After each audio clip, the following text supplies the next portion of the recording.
دعا کی بڑی طاقت ہے. میرے نبی پاک نے فرمایا دعا مومن کا ہتھیار ہے. دعا مومن کا حضور نے فرمایا تقدیر کو سوائے دعا کے کوئی چیز نہیں بدل سکتی. دعا مومن کا ہتھیار ہے. یہ کافر کے پاس کوئی نہیں، یہ ہتھیار ہے مومن کا. اللہ کرے آپ کو سمجھ آئے. پھر سنیں، کئی بار کہہ چکا ہوں یہ ہتھیار ہے. کافر کے مقابلے میں جو تیرے پاس سب سے بڑا ہتھیار ہے وہ دعا ہے. دعائیں کرانی چھوڑ دی، کرنی چھوڑ دی، لینی چھوڑ دی. حضرت سیدنا انس بن مالک رضی اللہ تعالیٰ عنہ فرمایا کرتے تھے میں نے وہ رنگ دیکھا ہے جب حضور دعا مانگتے تھے اور حضور کی مقدس آنکھوں میں آنسو بھی ساتھ ہی بہا کرتے تھے. میں نے وہ انداز دیکھا ہے. میرے نبی پاک صلی اللہ تعالیٰ علیہ وسلم نے فرمایا ہر چیز اپنے رب سے مانگ، ہر چیز مانگ. یا رسول اللہ کیا کچھ؟ میرے محبوب نے فرمایا تیرے گھر میں نمک بھی ختم ہو جائے تو وہ بھی اپنے رب سے مانگا کر. تو مانگنا، وہ تجھے دے گا. تو اس کی بارگاہ میں کشکول طلب دراز تو کرنا. اور ترمذی شریف میں عجیب لفظ ہیں. رسول کائنات نے فرمایا، رب کریم فرماتا ہے جب میرا بندہ ہاتھ اٹھاتا ہے نا تو مجھے حیا آتی ہے کہ میں خالی کیسے لوٹا دوں اس کے. اتنے بڑے بادشاہ کی بارگاہ میں کریم محبوب فرمانے لگے بندوں کے سامنے دکھ نہ بیان کرنا، اللہ تجھے کبھی غنی نہیں کرے گا. تو اپنے دکھ اپنے رب کو بتا، تو دعائیں مانگ، تو اس کی بارگاہ میں حاضر ہو، تو اس کے حضور عرض کر. فرمایا اپنے دکھ اپنے رب کو بتا، وہ جلدی کرے یا دیر سے کرے تجھے ساری دنیا سے بے نیاز کر دے گا، تجھے کسی کا محتاج نہیں رہنے دے گا. کبھی 10 منٹ عادت ہو جائے نا دعا مانگنے کی علیحدہ سے رات کو، حضور نے فرمایا جو فرض نماز کے بعد دعا مانگے اللہ اس کی قبول کر لیتا ہے. نبی پاک صلی اللہ تعالیٰ علیہ وسلم نے فرمایا اللہ مسافر کی دعا قبول فرماتا ہے. حضور نے فرمایا اللہ مظلوم کی دعا قبول فرماتا ہے. حضور نے فرمایا بیمار سے دعا کراؤ اللہ اس کی دعا قبول فرماتا ہے. میرے نبی پاک نے فرمایا ماں باپ جب بھی اولاد کے لیے ہاتھ اٹھائیں، ویسے تے بلے شاہ تو آسمانی اڈدیاں ہی پھڑ دیں، جڑا گھر بیٹھا انہوں بڑھیا ہی نہیں.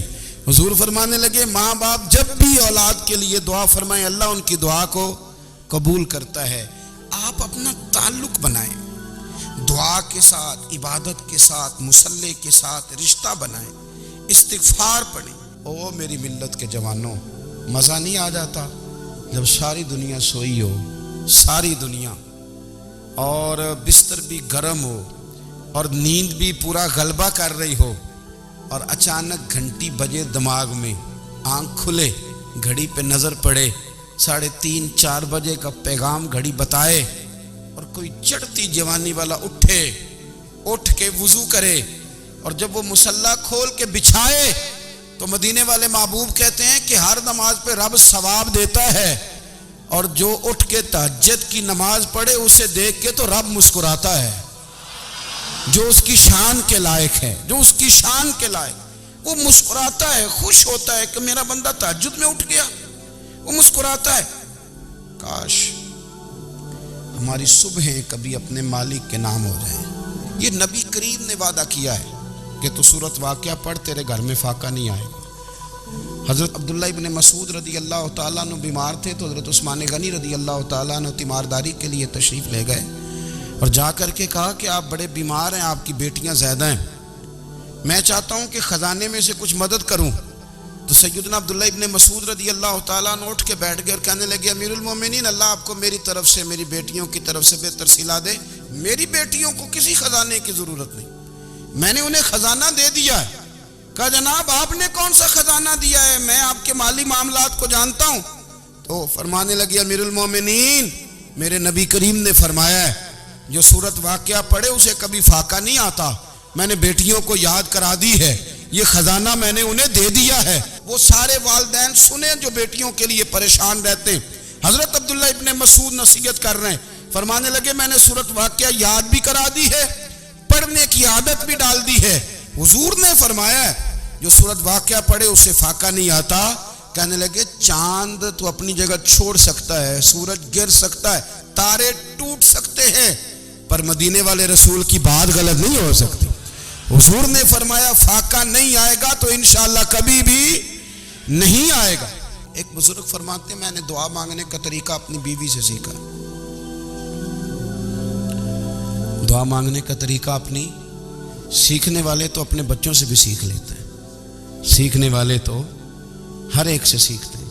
وہ کہتے ہیں میں نے دعا مانگنے کا سلیقہ اپنی بیوی سے سیکھا ہے۔ حضرت وہ کس طرح؟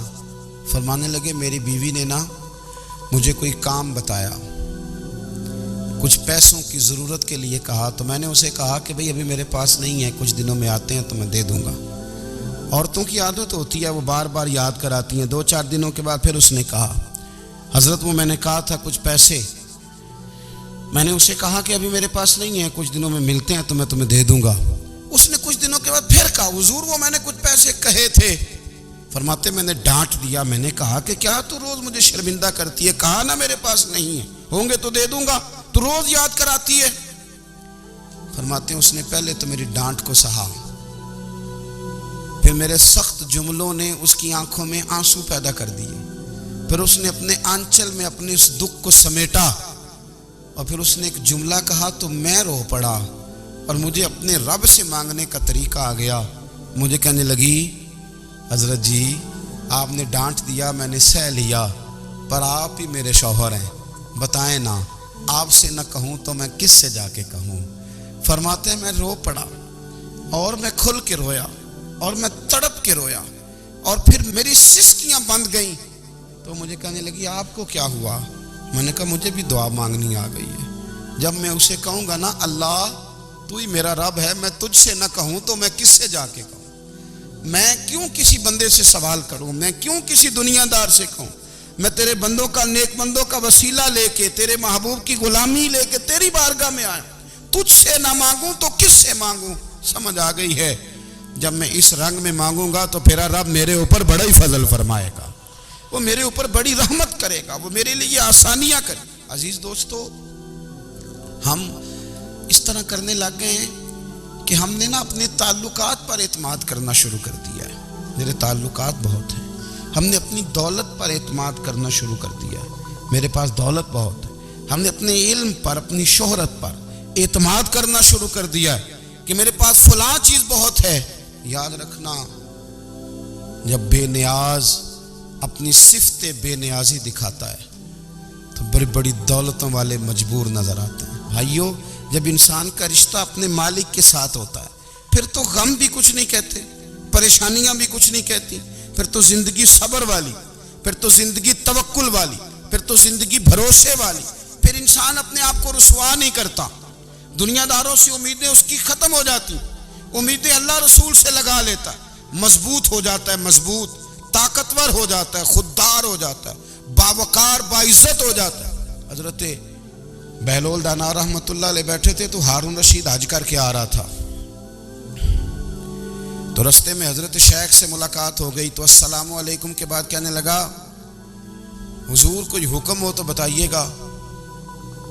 تو حضرت بہلول دانا فرمانے لگے تیرا رب کون ہے؟ اس نے کہا اللہ۔ تو فرمایا میرا کون ہے؟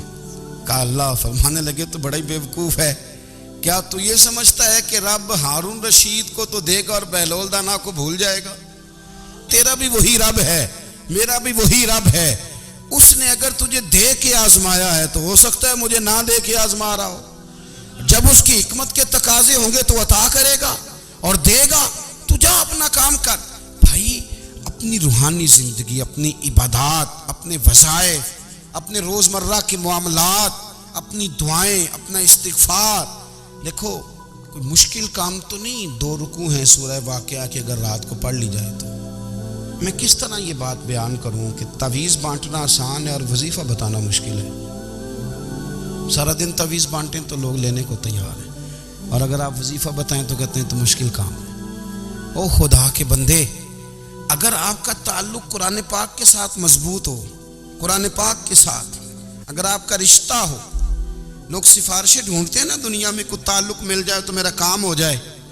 دنیا میں اتنا مشکل معاملہ ہے، آخرت میں مجھے بتائیے گا کتنا مشکل معاملہ ہوگا۔ میرے نبی پاک صلی اللہ تعالیٰ علیہ وسلم نے فرمایا جو لوگ سورہ ملک پڑھا کرتے تھے نا، سورہ ملک، یہ سورت ملک قیامت میں ان کی سفارش کرے گی، اور اس طرح کرے گی کہ کہے گی اے اللہ یہاں اس بندے کو جنت میں داخل کر دے یا مجھے قرآن پاک سے علیحدہ کر دے۔ تو رب فرمائے گا جا اس کا دامن تھام کے اسے جنت تک پہنچایا۔ آپ بات کو سمجھیں، جب آپ کے تعلقات اپنے معاملات کے ساتھ مضبوط ہوں گے. حضرت عبداللہ ابن عمر کو نبی پاک نے فرمایا تھا راجل صالح، یہ نیک بندہ ہے، یہ متقی آدمی. حضرت عبداللہ ابن عمر رضی اللہ تعالیٰ عنہ سیدنا فاروق اعظم رضی اللہ تعالیٰ عنہ کے صاحبزادے ہیں، اور ان کی ہمشیرہ سیدہ حفصہ رضی اللہ تعالیٰ عنہ حضور کی زوجہ محترمہ. ایک دن اپنی ہمشیرہ سے کہنے لگے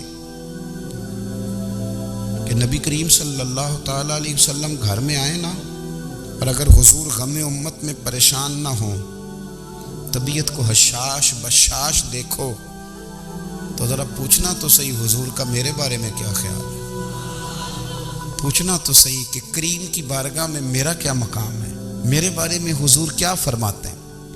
اب بہن کو کام بتائے، اور بتائے بھی بھائی، اور پھر بہن وہ کام نہ کرے، یہ تاریخ میں ہوتا نہیں. حضرت عمر فاروق رضی اللہ تعالیٰ عنہ کی صاحبزادی ام المومنین رضی اللہ تعالیٰ عنہ فرماتی ہیں کہ میں تو بس منتظر تھی. انہوں نے تو کہا تھا نا کہ اگر تم حشاش بشاش دیکھو تو بات کرنا، لیکن حضور تشریف لائے، میری باری تھی، میرے گھر تشریف لائے، کھانا پیش کیا تو فوراً میں نے عرض کی حضور ایک بات پوچھنی تھی. تو حضور نے فرمایا پوچھئے. میں نے عرض کی حضور میرے بھائی عبداللہ ابن عمر کے بارے میں آپ کا کیا خیال ہے؟ نوجوانوں میری بات پہ غور کرنا، میرے بھائی کے بارے میں آپ کا کیا خیال ہے؟ تو نبی کریم صلی اللہ تعالیٰ علیہ وآلہ وسلم نے میری طرف دیکھا، اور پھر حضور زیر لب تھوڑا مسکرائے. حضور مسکرا دیتے تھے نا تو جو بڑا دکھی ہوتا تھا وہ بھی ہنس پڑتا تھا. اب سوال پیدا ہوتا تھا کہ پھر تو اس مسکراہٹ کے لیے انتظار کرنا پڑتا ہوگا کئی مہینے کہ حضور مسکرائیں تو رونے والے ہنسیں. تو اعلیٰ حضرت فرماتے نہیں، انتظار نہیں کرنا پڑتا، یہ مسکراتے رہنا تو حضور کی عادت ہے. جس کی تسکین سے روتے ہوئے ہنس پڑے، اس تبسم کی عادت پہ لاکھوں سلام. یعنی یہ تو عادت ہے حضور کی مسکراتے رہنا، اس کے لیے انتظار نہیں کرنا پڑتا. بھائیو آپ خیال رکھیں گے، غور کریں گے. حضرت عبداللہ ابن عمر رضی اللہ تعالیٰ عنہ کے بارے میں پوچھا تو سیدہ فرماتی ہیں کہ نبی کریم صلی اللہ تعالیٰ علیہ وسلم نہ زیر لب مسکرائے اور فرمایا حفصہ تیرا بھائی ہے تو اچھا، لیکن میں نے سنا ہے کہ عشاء کی نماز پڑھتا ہے تو فجر تک سویا ہی رہتا ہے.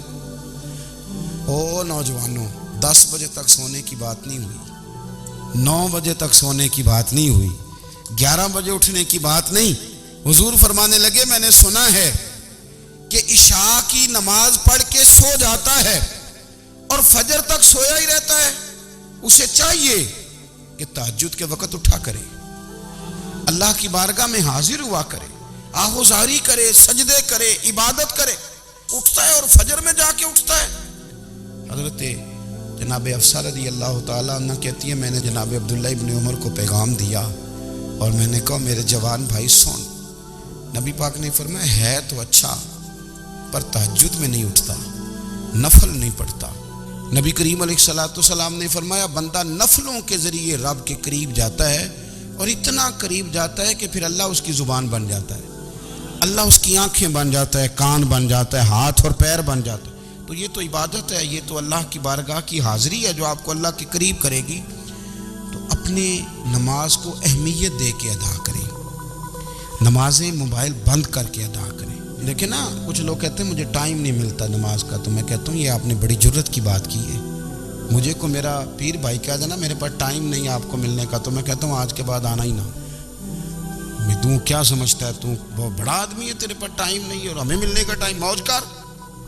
تو آپ نے اللہ رسول کو کہہ دیا ٹائم نہیں. اور عجیب فلسفہ ہے نا، کہا جائے نماز پڑھنے آؤ تو کہتے ہیں کپڑے ٹھیک نہیں، اور کہا جائے کہ آؤ ذرا دعوت پہ چلیں تو کہتے ہیں 1 منٹ ٹھہر میں کپڑے بدل کے آیا. نماز کے لیے کہا تو کہتا ٹھیک نہیں، دعوت کے لیے کہا تو کہتا میں ذرا تیاری کر لوں، یوں جانا مناسب نہیں. یہ معاملہ ٹھیک نہیں. رب تو فرماتا ہے کہ جب تو مسجد میں آ تو زینت اختیار کر کے آ، خوب ذوق سے دعا مانگے، خوب شوق سے نماز پڑھیں، خوب استغفار کا مزاج بنائیں. آپ لوگوں کے بیچ رہ کے سوکھ حاصل کرنا چاہتے ہیں، لیکن آپ کو پتہ ہے کئی مہینے غار حرا میں رہنا بھی مدینے والے محبوب کا طریقہ ہے. ہر سال اعتکاف بیٹھنا الگ سے، یہ بھی حضور کا طریقہ ہے. مسجد نبی کے اندر دروازہ کھلتا تھا نبی کریم کا، پر گھر کے اندر نفل پڑھے نبی پاک. اور حضور فرماتے ہیں کچھ نفل نماز گھر میں بھی پڑھا کرو، گھر کو قبرستان نہ بناؤ. ہمارا گھر اللہ کے ذکر سے آباد ہوگا. اگر ہم نماز پڑھیں گے نا، میں جب سنت پڑھنے کے لیے گھر میں کھڑا ہوتا ہوں تو میرا جو 2.5-3 سال کا بیٹا ہے نا، وہ بھی میرے ساتھ نماز پڑھنی شروع کر دے. اسے پتہ کوئی نہیں نماز کیا ہوتی ہے، لیکن وہ بھی نا سجدہ نہ بھی کرنا ہے تو ساتھ لیٹ ضرور جاتا ہے. پتہ چلا بچے لیکچر دینے سے نماز نہیں پڑھتے، نماز شروع کر دیں تو بچے بھی شروع کر دیتے ہیں. ہم جب پریشان ہوتے ہیں تو لیکچر دیتے ہیں، تو لیکچر تو باہر شاید چل جائے، گھر میں کیسے چلے گا؟ گھر میں تو عمل چلے گا. حضرت ابو الحسن رحمۃ اللہ تعالیٰ علیہ حضرت معاذ ابن جبل رضی اللہ تعالیٰ عنہ کے پاس بیٹھا کرتے تھے. فرماتے ہیں ان سے جو پیار بڑھا تو پھر میرا مصلی سے بھی بڑھ گیا. تابعی ہیں. فرماتے ہیں صحابی رسول سے محبت ہوئی تو ذکر سے بھی ہو گئی، پھر درود شریف سے بھی ہو گئی. محبت ان سے بڑھی تو پھر اللہ نے مسجد کا پیار بھی بڑھا دیا. آپ فرماتے ہیں کہ میری ہر وقت بھی یہ چاہتی تھی کہ بس اللہ اللہ کروں، بس اللہ اللہ کروں، بس نہ میں ذرا تھوڑی جان چھڑاؤں لوگوں سے، کو 10 منٹ ملے تو میں کو 4 نفل پڑھ لوں، میں تھوڑا سا نہ بچوں لوگوں سے، اور مجھے تسبیح ملے تو میں نہ کچھ 400-500 دفعہ استغفار پڑھوں، سبحان اللہ، الحمدللہ، اللہ اکبر، لا حول ولا قوت الا باللہ، میں نہ تسبیحات پڑھوں. فرماتے ہیں کہ بچے تھے گھر میں 6-7، غربت تھی، کام ملتا کوئی نہیں تھا، اور میں کام چور نہیں تھا، کام ڈھونڈتا تھا، پر اللہ کی قدرت کے کام نہیں ملتا تھا.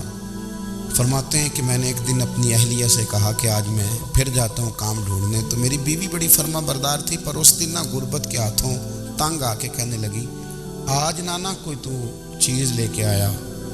تو مجھ سے بچوں کی بھوک نہیں دیکھی جاتی. یہ سب روگاں دا روگ محمد جس دا نام غریبی، کنڈ بلا کے لنگ جاندے نہیں دوست یار قریبی. آج نہ کچھ لے کے آیا تو میں بچے لے کے میکے چلی جاؤں گی. شیخ فرماتے ہیں کہ میں بڑا پریشان گھر سے نکلا، پر میں نے صبح سے لے کے زور تک کام ڈھونڈا، کام ملا کوئی نہیں. تو میرے دل میں خیال آیا چلو کام نہیں ملتا تو اللہ اللہ تو کرے نا، چلو بندوں کی مزدوری نہیں ملتی تو رب کریم کی عبادت ہی کرتے ہیں. فرماتے ہیں کہ میں نے نا فرات کے پانی سے وضو کیا، نہر کے، شدید دھوپ تھی، ساتھ ریت تھی اور ریت تپ رہی تھی. میں نے اپنا رومال وہیں مصلی کے طور پر بچھا لیا، اور فرماتے ہیں کہ زور سے لے کر عصر تک نماز پڑھی، دھوپ بھی پورے زور پہ، پر میرے سجدے کا ذوق بھی پورے زور پہ. فرماتے ہیں سورج بھی چمک رہا ہے اور رب کی عبادت کا ذوق بھی پورے زور پہ. میں سجدہ کروں تو پھر میرا اٹھانے کو جی نہ چاہے. میرے استاد لکھا کرتے تھے، یہ ان کا شعر ہے، وہ کہا کرتے تھے مجھے سوز دے، مجھے ساز دے، اور مجھے نیم شب کا نیاز دے، دم سجدہ خود کو میں توڑ دوں، مجھے ایسا ذوق نماز دے. اور میں تیری بہار کا پھول ہوں، میں کھلا بھی ہوں تو تیرے لیے، مجھے میری شاخ سے توڑ لے، مجھے اپنی زلف کا ناز دے. بھائی فرماتے ہیں کہ عصر تک میں نے نفل پڑھے، دل ڈھلنے لگا، عصر کی نماز پڑھی اور میں وہاں سے چلا. اب میں جب نکلنے لگا تو دل میں خیال آیا کہ چھوٹی چھوٹی دیواریں ہیں گھر کی، بغیر کچھ لیے جاؤں گا تو بیوی دور سے دیکھے گی تو شور کرے گی کہ پھر خالی ہاتھ آ گیا ہے. کہتے میں نے اپنے اسی رومال میں جس پہ میں نے نماز پڑھی تھی نا، رومال میں کی آخی دے پنجابی جسافہ، کہتے ہیں اسی میں نا میں نے کچھ ریت بھر لی کہ وہ دور سے دیکھے گی تو سمجھے گی کچھ لے کے آیا ہے. چلو جا کے اسے بتا دوں گا کہ آج پھر مزدوری نہیں ملی. کہتے ہیں وہ ریت لے کر جب میں گھر میں گیا تو پہلے بیوی دروازے پہ کھڑی ہوتی تھی، پوچھتی تھی خالی ہاتھ آ گئے ہو؟ آج میں نے دیکھا تو ہے ہی کوئی نہیں.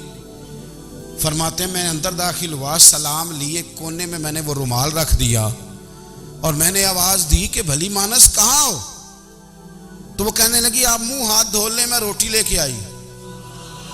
میں نے کہا روٹی کہاں سے آ گئی؟ یہاں تو کئی دنوں کے فاقے، تو کئی دنوں کی غربت ہے، یہاں تو اس گھر میں تو فقیری ہے. فرماتے ہیں کہ وہ روٹی لے کے آئی اور اس وقت کی جو موجودہ نعمتیں تھیں، سمجھ لیں سلاد، اچار، ہر چیز ساتھ لائی. میں نے کہا کہ بچے کہاں گئے؟ کہنے لگی وہ کھانا کھا کے کھیلنے گئے، آپ کھانا کھا لیں آ جاتے. کھانا اس نے چن دیا. میں نے حیرت انگیز لہجے میں ساری نعمتیں اپنے دسترخوان پہ دیکھ کر کے بیوی سے پوچھا یہ کہاں سے آیا کھانا؟ بچوں کو تو نے کہاں سے کھانا کھلایا؟ یہ سارا کچھ کیسا ہے؟ کہنے لگی پتہ نہیں آج آپ کس کریم کی مزدوری کرنے چلے گئے تھے، پتہ نہیں کس کریم کی. میرے گھر میں تو اتنی نعمتیں آئی ہیں کہ مجھ سے سنبھالی نہیں جا رہی. اتنا اناج ہے، اتنا گندم ہے، کس کریم کے دروازے آج چلے گئے تھے؟ یہ کہتے کہتے وہ اٹھی اور اٹھ کر کے کہنے لگی پہلے بڑا کچھ آیا تھا، اب کیا لے آئے ہو؟ اور جا کر کے نا اس نے وہ ریت والا رومال کھولا. کہنے لگے میں تو لے کے آیا تھا ریت، تو میرے رب نے اسے بھی سونے اور ہیرے بنا دیا تھا. ہم نا ہر چیز کے لیے وقت نکالتے ہیں، ہر چیز کے لیے، لیکن عبادت کے لیے وقت نہیں نکالتے. ہر شے آباد ہے، ہر شے. ہماری فیس بک بھی آباد ہے، واٹس ایپ بھی آباد ہے، ہمارے ٹویٹر بھی آباد ہیں، ہماری ہر چیز آباد ہے. سب سے کم آباد ہمارا مصلی رہ گیا ہے، سب سے کم.